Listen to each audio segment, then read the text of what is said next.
നമ്മളിപ്പോൾ ചൂരമല ടൗണിലേക്ക് എത്തിയിട്ട് ഗൈസ്. സ്കൂളിലേക്ക് പോകുന്ന ഒരു എൻട്രൻസ് ഇവിടെ ഉണ്ട്, കാണിച്ചത്.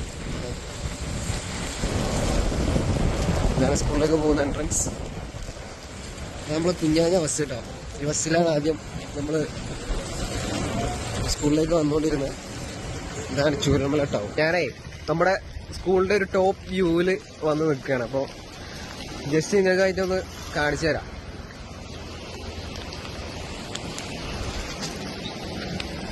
ഉണ്ടാവും ഈ സ്കൂൾ എത്രത്തോളം നമ്മൾ ഓർമ്മിക്കാൻ കാരണം എന്താണെന്നുള്ളത് നിങ്ങൾക്ക് ഇവിടെ നോക്കിയാൽ മനസ്സിലാവും. അടിപൊളി പുഴ. അതാണ് നമ്മൾ കളിച്ചു വളർന്ന ഗ്രൗണ്ട് കേട്ടോ. വളർന്നില്ല, പക്ഷെ കളിച്ച ഗ്രൗണ്ട്. ഇതാണ് നമ്മുടെ സ്കൂളിലേക്ക് നമുക്ക് പോവാം. ഈ പുഴയിൽ അത്യാവശ്യം നല്ല വെള്ളം കയറും കേട്ടോ. നമ്മള് ഈ പാലത്തിന്റെ അവിടം വരെ വെള്ളം കയറും. ഇപ്പോൾ കുറവാണ്.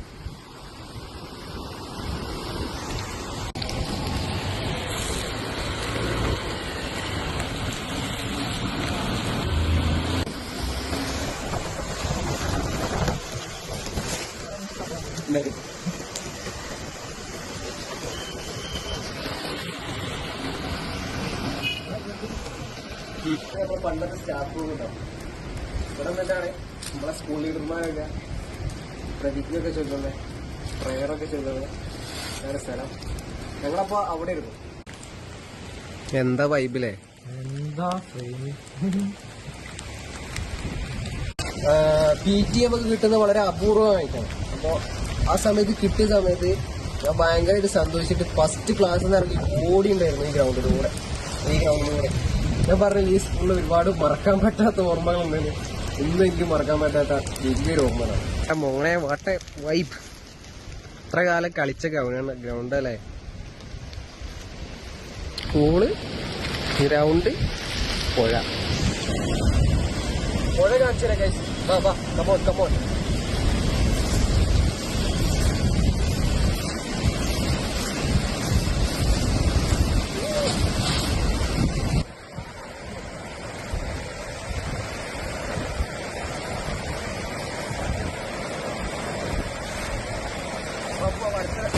എപ്പോഴും ഈ പുഴയ്ക്ക് വരാൻ പറ്റില്ല കാരണം മലവെള്ളപ്പാച്ചിലൊക്കെ ഉള്ള സ്ഥലമാണ്. അപ്പോൾ നല്ല മഴയുള്ള സമയത്ത് വരരുത്. അപ്പോൾ വെള്ളം കുറയ്ക്കാൻ വേണ്ടി ഞാൻ അങ്ങനെ ജസ്റ്റ് നിങ്ങളെ കാണിക്കാൻ വേണ്ടിയിട്ട് കാണിക്കും.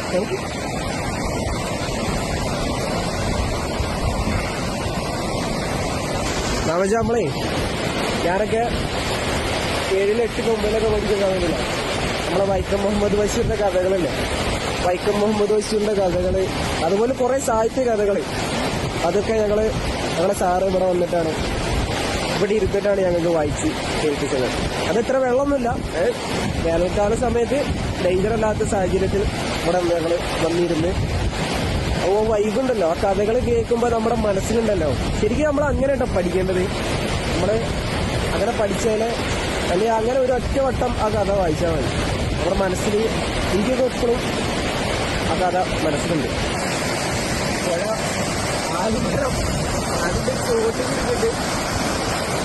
അതിന്റെ ചോട്ടിൽ മലയാളത്തിലെ ആ സാഹിത്യ കഥകൾ കേൾക്കാൻ പറ്റിയ വേറെ ആരെങ്കിലും ഉണ്ടാവുകയും ഉണ്ടെങ്കിൽ മെച്ചം കേട്ടോ.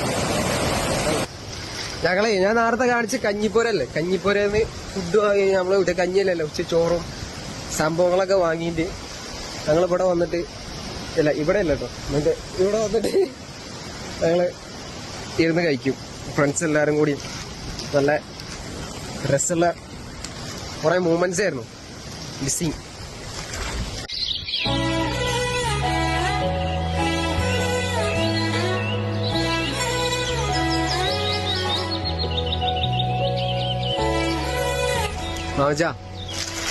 എനിക്കിപ്പോ തോന്നണേ നമ്മളല്ലേ ജീവിതത്തിലെ എത്ര തിരക്കാണെങ്കിലും നമ്മളിടക്ക് നമ്മൾ പഠിച്ച സ്കൂളില്ലേ, അതേ സ്കൂളിന്റെ വരാന്തയിൽ കൂടെ ഇങ്ങനെ വെറുതെ ഒരു 5 മിനിറ്റ് ഇങ്ങനെ നടന്നാല് വല്ലാത്ത ഫീലാട്ടോ. നമ്മൾ കുറെ ചെറുതായി പോവും. ഒരുപാട് വളർന്നുകൊണ്ടല്ല, പക്ഷെ നമ്മൾ കുറെ ചെറുതായി പോവും. സത്യം. നമ്മളിപ്പോ ഇന്നത്തെ വീഡിയോയില് വളരെ ഷോർട്ടായിട്ടുള്ള കുഞ്ഞു കാര്യങ്ങൾ നമ്മൾ പറഞ്ഞിട്ടുണ്ട് കേട്ടോ. ചെറിയ സാധനങ്ങളൊക്കെയാണ്. പിന്നെ ഇപ്പൊ സ്ഥലത്തിന്റെ പേരുകൾ തന്നെ മുഴുവനായിട്ടില്ല. കുറച്ച് സ്ഥലങ്ങളൊക്കെ നമുക്ക് വളരെ എക്സൈറ്റഡ് ആയിട്ടുള്ള സാധനങ്ങളൊക്കെ നമ്മൾ പറഞ്ഞിട്ടുള്ളൂ. ഞാൻ ഇത്രേ ഉള്ളൂ, നമ്മളെ ഓർമ്മകളിലൂടെ ഒന്ന് സഞ്ചരിക്കാം, ഇത്രേ ഉള്ളൂ. ഈ പ്രദേശത്തിന്റെ ഈ സ്ഥലങ്ങളുടെ കഥകളിലേക്കും ഇവിടെയുള്ള ആൾക്കാർക്കൊക്കെ പറയുന്നതൊക്കെ അവരുടെ ആ ഒരു മൈൻഡ് ഓഫ് വ്യൂവിലേക്കൂടെ ഒക്കെ പോയി കഴിഞ്ഞാണ്ടല്ലോ നമുക്ക് കുറെ പറയേണ്ടി വരും.